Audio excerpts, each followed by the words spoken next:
Hebrews chapter 12, verse 15.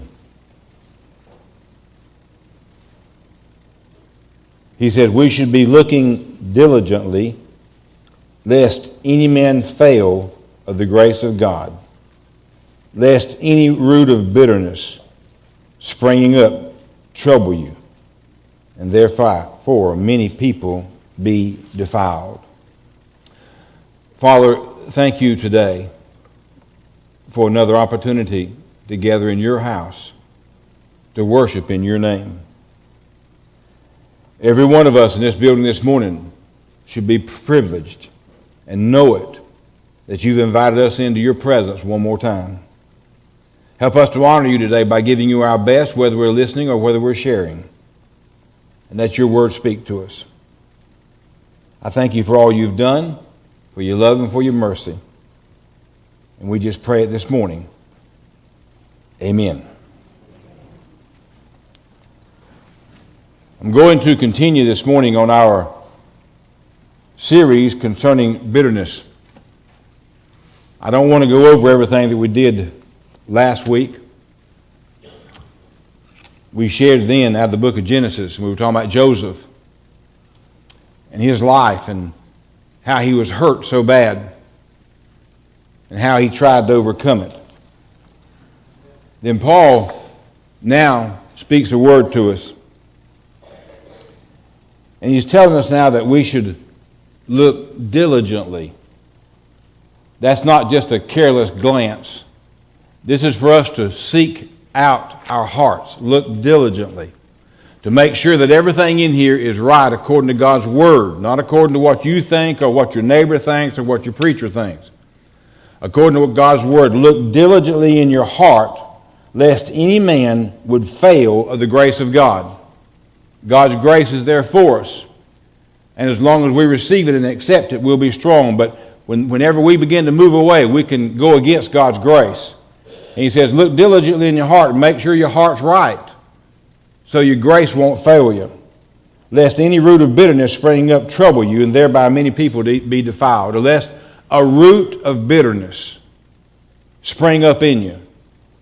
And because of that root of bitterness, many people are going to be hurt, defiled. And this is the message he gives to us. And I want to encourage every one of you to please listen to this word. There'll be another service, at least one more. But this is something that God has placed on my heart recently in more ways than one. And I know as much, I think, as I can know about my own heart. I know my loves. I know my likes and my dislikes.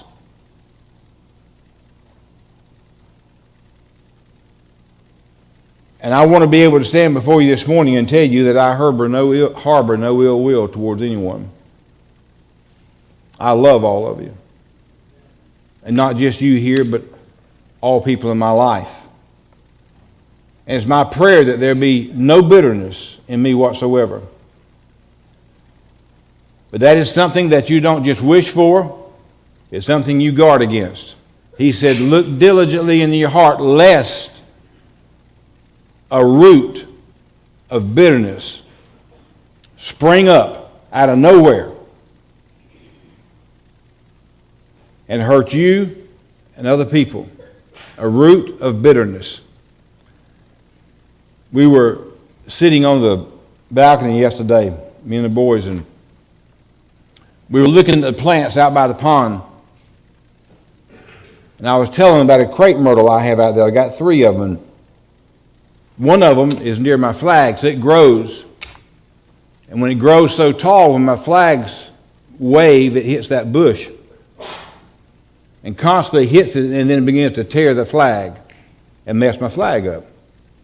So I guard against it. I cut it down. I cut the limbs. So the other day, a few weeks ago, it had outgrown everything there, so I went out and just whacked it right down. The rest of them were blooming. This one was too, but I'd rather have a flag than a bloom on that, so I cut it right down, way back. We were sitting there yesterday looking at it, and now it's come back and outgrown the other 2. Surely has. And I told them, I said, it's because it's got its root in the water better than the other ones do. It's there, and it's drawing a lot of water and it outgrows them. Well, see, it's got roots moving in it. And Jesus uses this example here to say, be careful lest a root of bitterness spring up out of nowhere. Just out of nowhere. It happens to Christian people. Be careful. Watch out. Guard. Watch your heart. Listen to God's word. Obey God's word, lest a root of bitterness. Now, in this bitterness, we look at Joseph and find that Joseph was his favorite, his father's favorite. His brothers despised him because of that. Took him and would have killed him. The hate was that bad. But they threw him in a hole and then later on sold him. He goes to Egypt. There he's falsely accused of something and thrown in prison. Stays in that prison for a couple years or so. Finds favor. The king gets him out and becomes second in command. And now his brothers come back into the story. There's a famine in the land, and Joseph, being a smart person, had prepared for it. And everybody comes to get grain because there's no food. And when his brothers come to him, he recognizes them, they don't recognize him. And the story picks up right there. And we've got to be careful in our lives, lest we be just like these brothers. In the book of Ephesians, it tells us this, that we must grieve not the Holy Spirit. In other words, obey God. When you sin, you're grieving the Holy Spirit of God. He says, don't do that, be very careful. And then he says, and let all bitterness, and all wrath, and all anger, and all clamor, and all evil speaking be put away from you. You can't have them. You got to get rid of it. He's warned us of the dangers of it. And we must heed God's word if we're going to be what he's called us to be.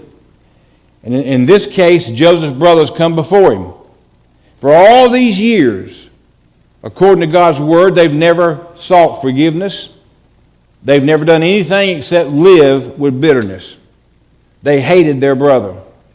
Did you see in the paper just this week where the doctor was killed while riding his bicycle to work? Somebody just pulls over on another bicycle, shoots him and kills him in broad daylight and gets away. They finally found out who it was. Come to find out he had a hit list. 20 years ago, that doctor was doing surgery on this boy's mother, and she died on the operating table. For 20 years, that man bore bitterness against that doctor. Swore he'd get even with him. 20 years eating his life until one day he did it. They found a hit list. He was going to kill people in his high school that had bullied him. He had people lined up he was going to kill. Started with a doctor. They caught the man, and right before they got to him, he committed suicide. Bitterness will take you places you don't want to go. It'll make you do things you think you'd never do. Bitterness. God said, guard against bitterness. Joseph's brothers have been going on all these years carrying that bitterness in their life. It blinded them to the truth. And now they meet Joseph face to face. I love the story because it shows us two different people. Those full of sin that are blind to the world and God, and the one who has forgiven and is full of God. His eyes are open to the truth. He sees them and he loves them immediately. Loves them. The one that had done them wrong, he loved them. And as the story goes, finally the father comes, his other brother comes, and they have a great reunion. And Joseph sets out to bring honor to them. But the brothers, on the other hand, they're full of hate, and the first thing they do is lie because they're scared to death. That's what fear wants. Once you begin to have bitterness, fear comes in. And they lie, and they said, Daddy told us to tell you to treat us good. Now, Daddy had just died. Daddy said, treat us good, which was not true. And Joseph looked at them. Then the boy said, listen, we'll be your servant. And they bowed down before his feet. We'll be your servant. So in their bitterness, they don't know the truth and they don't know how to tell it, so they lie, trying to get things done their way. will be your servant. Joseph let him know very quickly, I'm not God. God says vengeance is his. I'm not God. So I don't want you bowing down to me because I'm your brother. I'm no better than you and I'm no worse than you, and you're no better than me and you're no worse than me. And some beautiful things take place in this story. Verse 21 says, and now therefore, Joseph is speaking, fear ye not. And then he says, I will nourish you and your little ones. And he comforted them, and he spoke kindly unto them. So Joseph says, I'm going to take care of you. I will nourish you. I will feed you and your children. And then the Bible says, and he comforted them, and he spoke kindly unto them. Now this is a tremendous thing that he's just done. I want you to understand something. When someone hurts you, what you do in response will determine your future. You have no right to be bitter because Jesus said don't be bitter. So you can't. It's a sin. And if you have bitterness in your life today towards somebody else, it's a sin. Sins will carry you to hell if they're not confessed. When Jesus says don't do something, that's exactly what he means. It's not a suggestion.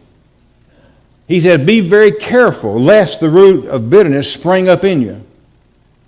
And when it springs up in you, it destroys you. Bitterness, I'll give you a good example, puts you in a prison. And you're immediately locked up. Bitterness causes hate. It causes evil thoughts. It causes discrimination. It causes depression. And you harbor that bitterness. It controls your life. It makes you do everything. And when you get one sin in this body, in your heart, more is going to come in. More will get in there. And you'll get worse and you'll get worse. And I thought about it this week. Bitterness will put you in a prison in your own life. And you think about people who are in prison. Every day of their life, they sit there in solitary. And they have to remember what put them there. What choices they made. I can't imagine having to live with thoughts of what put you there, day in and day out. There is no hope other than Jesus Christ. But they stay there, and the longer they stay there, the longer they go without trying to get it right, more bitterness comes. More bitterness. Then they try to find comfort. And now it comes through a process of joining a gang. Got a group of people around me. And they're full of hatred and envy and strife and malice and contention. Day in and day out. They'll do anything.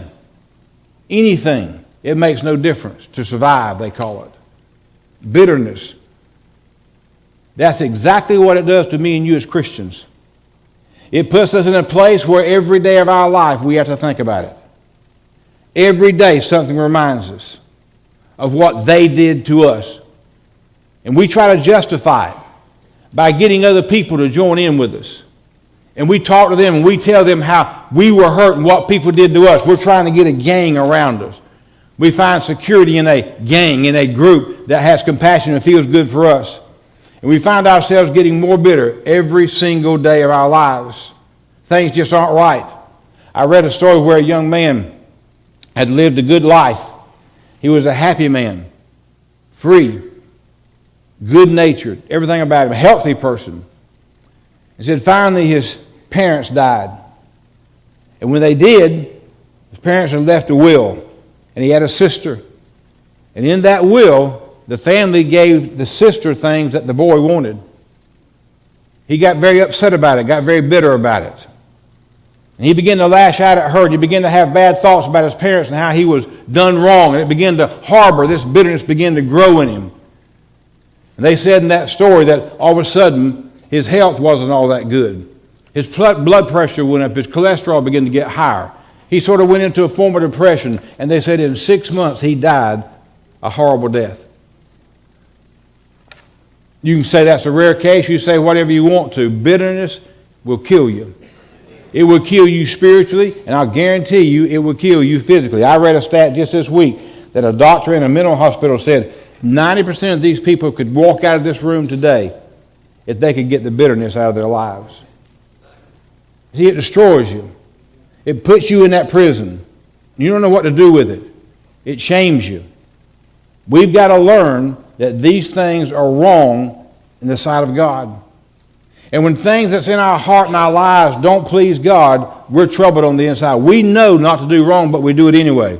And then what do you do when you do wrong? You begin to worry about it. You begin to fret. Now, if you come to Jesus and ask Him to forgive you, He will.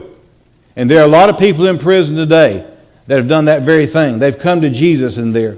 They've got things right in their hearts, and they're living a good life as best they can in that prison. And I thank God for that. But they're a minority. They're a minority. See, once you destroy and hurt someone, you don't mind hurting somebody else. You'll do anything to get what you want. A prison. Tegan, come here just a minute. You get put in a prison. It takes you out of society. You sit right there for me. See, a moment ago, he was sitting right there. Be careful unless the root of bitterness spring up. He had no idea. Now he's in a prison. You see, a while ago, he was looking at me. Y'all didn't know what he was doing. Now he's sitting here looking at y'all, and every one of you can see him. He's in prison. There's only two things Tegan can do. He can pray and ask God to forgive him of the bitterness that he has, or he can stay in it. The longer he stays in it, the worse he gets. The harder his spirit gets. The more callous he gets. You see, we carry bitterness, and we take it a long ways. When you're bitter at somebody for what they've done to you, it puts you in a prison. You know what they're doing? They're out there dancing. They're rejoicing. They're having a good time. You're mad at them because of what they did to you, and you think you're getting even, but it's placed you in a place where now you are surrounded by your own self. And the ones you think you hurt, no, they're having a good time because they've gotten through it somehow. And you're not having any effect on them. It's just like I see it, you see it. I don't understand. All the time you see something in the news about a man and a woman having a fight because, say, the woman cheated on him. So the man goes. He loves that woman so much. He doesn't want anybody else to be with him. So he goes to that one she cheated with and kills him, and then goes back and kills her. Now he goes to prison. Let's just say that's one scenario. The other is he goes to the person and kills that person. He still goes to prison. And now that he supposedly loved, he'll maybe never see again, maybe never be with her again. See, it doesn't make sense. You're jealous of someone because you want to be with them only, but you do an act that puts you in a prison where you can't be with them. Doesn't make sense. That's exactly what bitterness will do in your heart. Everybody in here has been hurt one way or another. You've had things said about you. You've had lies told on you. And some of them are very deep. And the first thing we try to do is justify it. He had no right. She had no right. They should never have done that to me. They hurt me. They took from me. They did this. And all those things may be true. But what you do is more important than what they did. You see, God looks at our life. He knows everything that's going on. He never puts us in anything that He's not there to give us strength to get through it. But what does it require of us? Those who've been hurt. Let's just look at that side today. Those of us who've been hurt. Now we're placed in a prison. We don't see it. We don't know it. If I had just told you that Tegan sitting right there is in a prison, he wouldn't know. But I can tell you that you're just like this. You're in a prison. Now you're being told what to do. You're in bondage to Satan. He controls your moves. He controls your thoughts. He controls everything you do because you're in bondage to him. And every day you get to think about it. Do you understand those brothers for all those years had to think about what they had done to Joseph? It probably crossed their minds many times. I wonder where he is. I wonder what happened to him. I even believe that they missed him. They missed him. You've seen kids. They fight and they fuss with each other. But they love each other. They really do. It's just a tendency. That's just the way life is. And I believe his brothers missed him at times. I believe they may have even cried at times. And then they get bitter again. They never told their daddy the truth. They were living with all these things all these years in prison. And now face to face with reality, they don't know what to do. The longer you put forgiveness off, the longer you put off those of getting things straight in your life, the harder that heart becomes, and the harder it is for this person to say, I'm sorry. It's hard. And things are happening all around you. Everything about you changes. Your demeanor changes. The way you act, the things you say, where you go, it all changes. Because now you're being in a prison and Satan is working on you, trying to destroy you. And it hurts all the people around you. Your Christian witness is gone. And if you're giving one, it's fake and people can see right through it. Everything's messed up. And I want you to know this morning that Jesus loves every one of us in here. And I know we've been hurt. But this morning is a time for you to come face to face with it. I want to speak to you in reality. What does God expect us to do whenever we have been hurt? Whenever bitterness has come in? The first thing we have to do is forgive. Just forgive.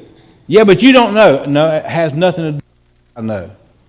But you don't, no, it doesn't matter. We are to forgive. Forgive those who hate you. Forgive those who abuse you. Forgive those who have done you wrong in any way whatsoever. First word that Jesus says. How many of you in here believe God's word and know it to be the truth? Let me see your hands. Know it's the truth. All right? Jesus says in the book of Matthew that we are to forgive and we're to ask him for forgiveness. The Lord's Prayer, forgiveness. Then after he prays that prayer, he looks at the disciples and he says, listen, that's the prayer you just prayed, but I want to show you one other thing. You asked me to forgive you in that prayer, but I'm telling you, if you don't forgive others, then neither will I forgive you. Now you said you believe the word. The Bible says if you have sin in your heart, you can't go to heaven. So Jesus says if you don't forgive them for what they've done to you, neither will I forgive you. If God does not forgive us of our sins, guess what? They're still in there. And it will take us to hell. I don't care how many songs you sing. Don't care how many sermons you preach or how many sermons you hear. If you have sin in your heart, you can't go to heaven. And the sin of bitterness has overtaken a lot of Christian people. I believe there are some of you sitting here this morning, good people, but yet you've got in here resentment towards somebody. You've got unforgiveness in here. You said you believe the word, and I'll bet you if I ask you if you was a Christian, you'd raise your hand on that one too. Well, it doesn't work. You can't be a Christian if you're living in sin. So think this morning. Have you been hurt by someone or something that you've never forgiven them for?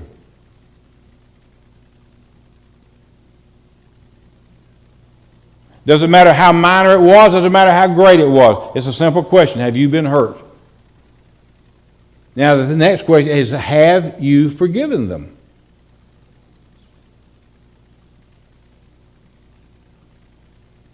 And how do you forgive somebody?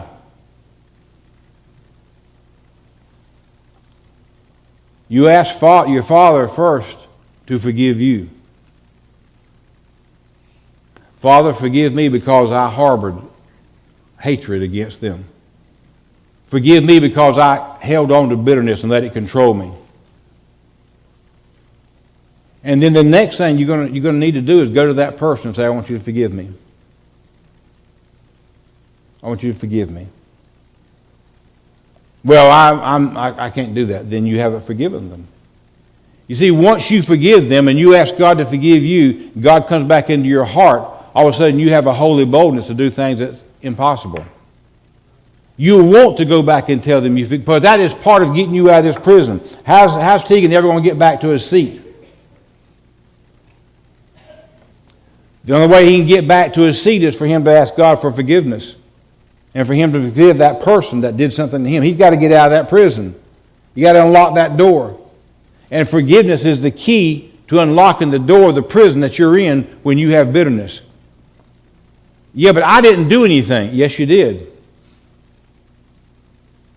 You see, you had that person who commits the crime and the person who has the crime is committed against.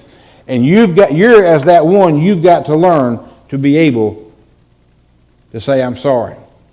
It's not about the other person. God's going to take care of them. What they did was wrong, certainly. But God's going to take care of them. It's none of your business what they did. But you don't believe that because it was directed at you. Bless your little heart.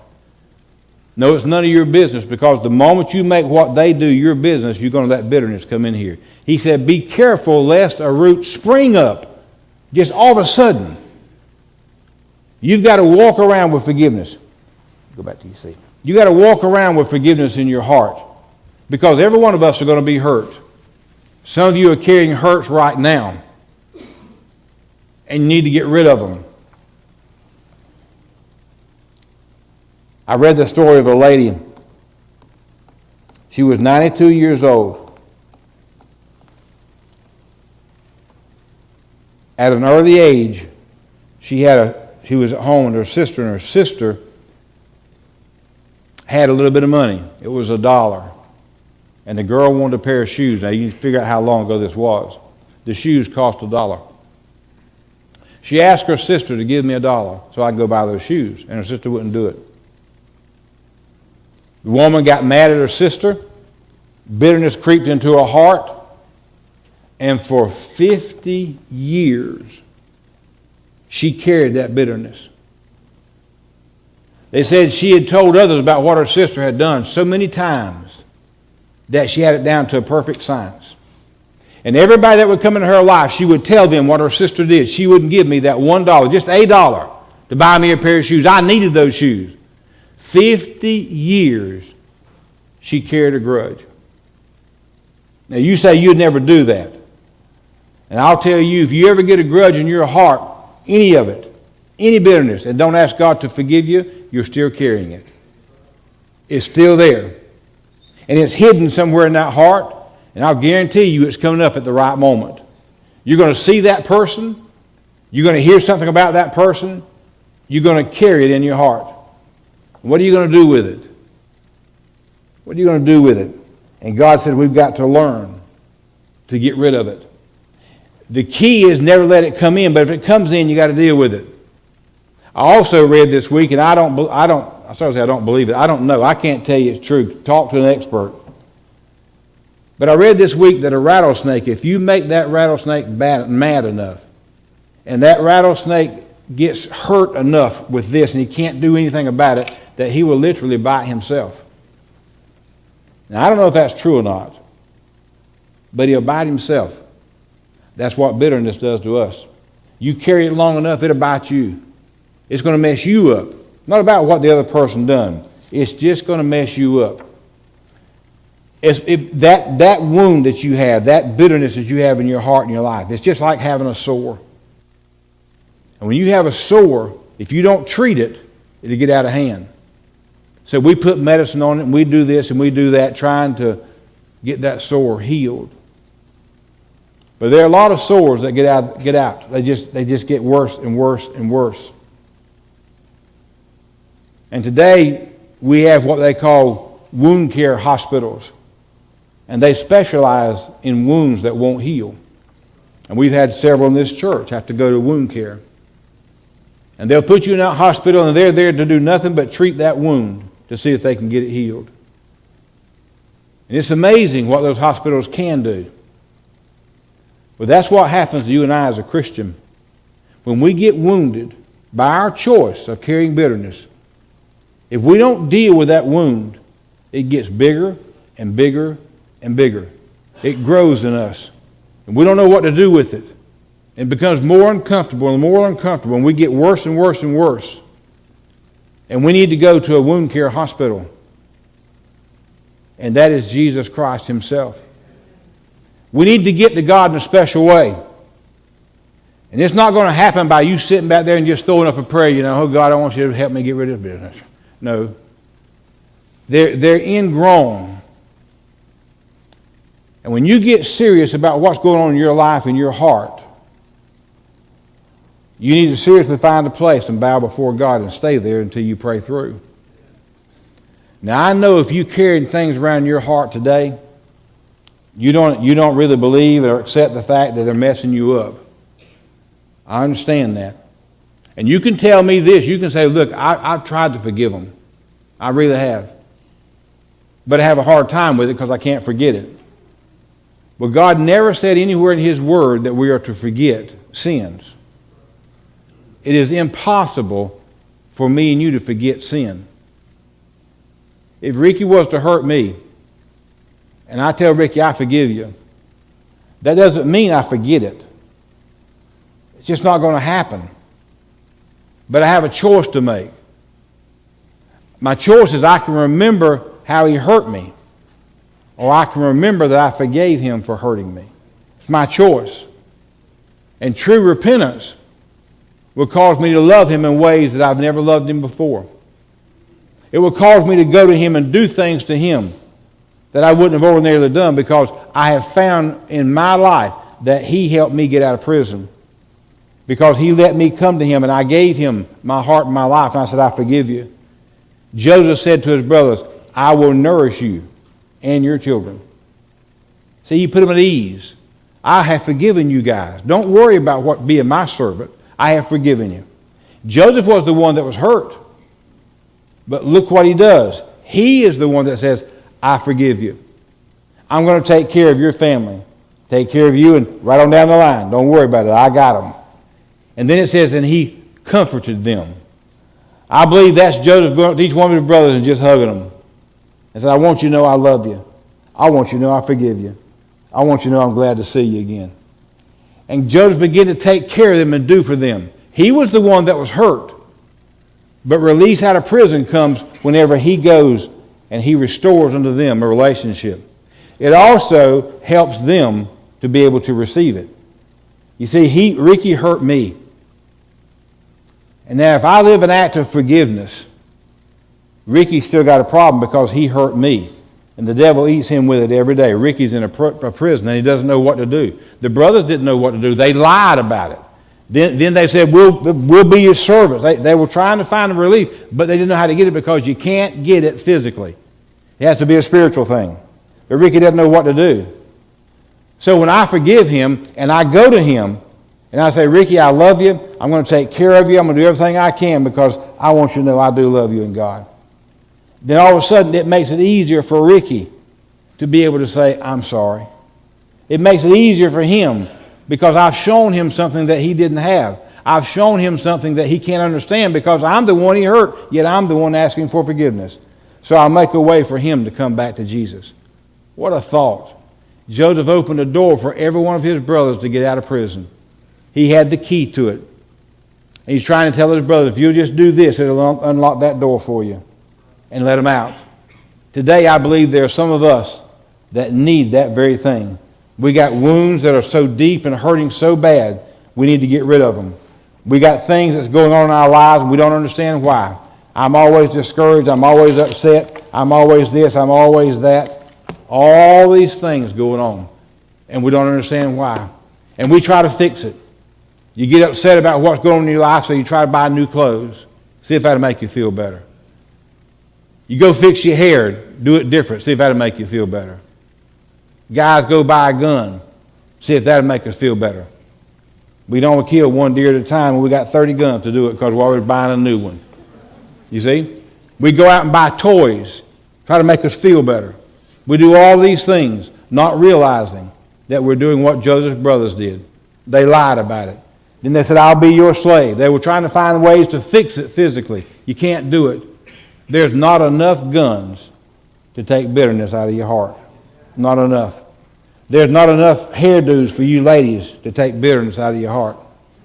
There's not enough plastic surgery to take it out of your heart. See, you'll learn not to like yourself because you're not like anybody else. Bitterness, strife, envy, jealousy. When it gets in here, you'll even hate yourself. You're always too fat. You're always too ugly. Your hair's always messed up. Nothing's going right. I don't like my job. Don't like my car. I don't like this. I don't. See, because you're just eaten up with this. And the only way you can get rid of it is to go back to the very beginning, the source of it. And what's the source? In many of us, it's bitterness. Be careful lest a root spring up all of a sudden, unbeknown to you, and then begins to grow. A root. And that root makes its way right into your heart. And that root of bitterness puts poison in your heart, and your heart begins to die. The roots on those trees got in my pond. It began to bring the source of life into them, and they begin to grow. And by the same token, that root of bitterness, which is sin, gets in here and begins to pump that heart full of poison, and you begin to die from the inside out. We need to restore your heart. Your heart. Bitterness to do it. We got to restore it. And that's this morning. As we say our closing prayer, I want to encourage any one of you that has the courage this morning to come to this altar and let me pray with you. If you don't get bitterness out, it'll kill you spiritually. It'll get you physically, but it'll kill you. You say you want to go to heaven. Somebody you know in your own heart and life that you haven't forgiven for what they did to you. You know it. But you think you're going to heaven. You're deceived. Because you can't go to heaven with sin.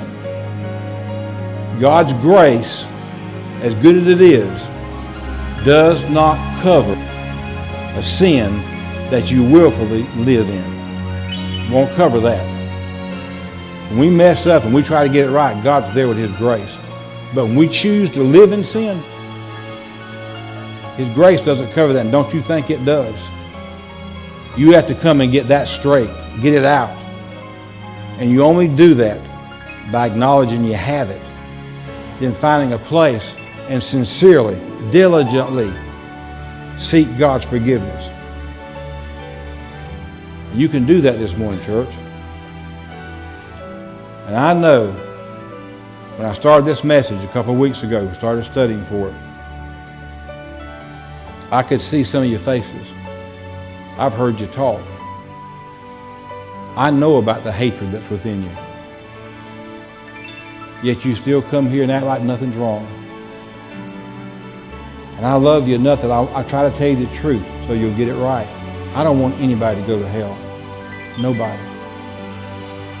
And there are great people in this church that's being held back because you have something in here.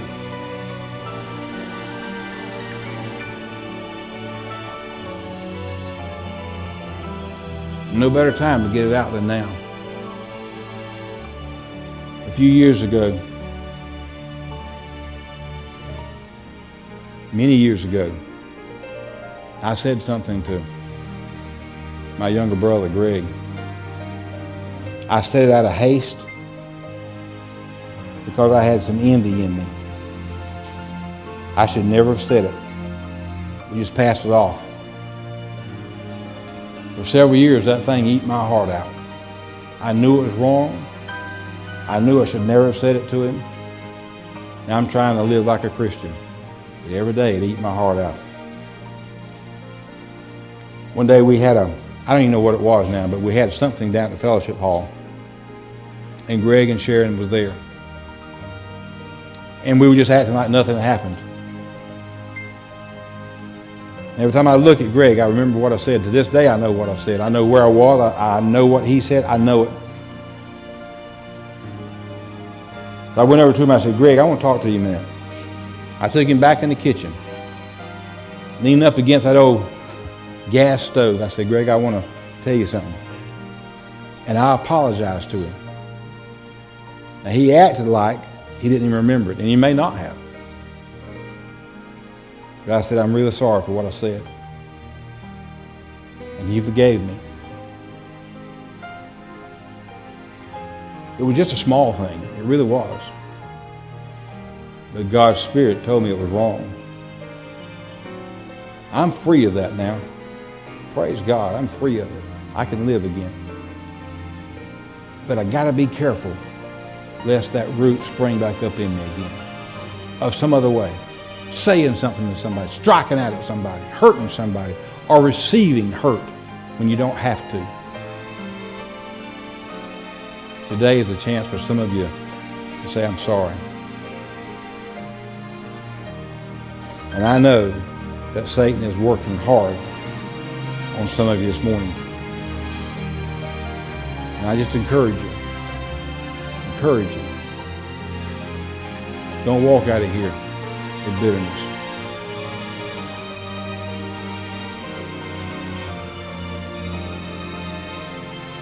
The grandkids like to ride to the golf course on my golf cart.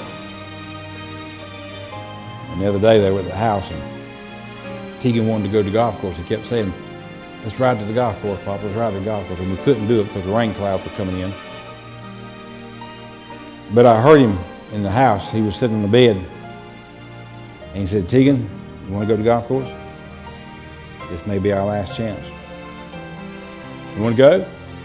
And it's so I can hear it. May be our last chance. Didn't dawn on me what he was saying until a few minutes later. He said, could be our last chance. We could die tomorrow. We still didn't go. He didn't die, but we did go yesterday. See? But see, you may die tomorrow. Your heart may get harder tomorrow.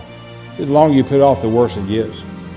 So I encourage you while I'm praying for you this morning, if there's one of you that need that freedom, here's an altar. Let me pray with you. Father, bitterness is a killer. That's why Satan uses it so much. We think we have the right to defend ourselves by doing or saying or thinking something. But God, your word says, vengeance is mine, thus saith the Lord, not ours. And God, you tell us that bitterness and resentment are sins. Any kind of bitterness in them with us is us saying, I do not forgive them. Resentment says, I do not forgive them. I want to hurt them. They took from me, I'll take from them. I'll get you if it's the last thing I ever do. I'll never be your friend again. I'm not going to treat you like I treat other people because I don't like you. Or we think all these thoughts. We deny it, but we think all these thoughts.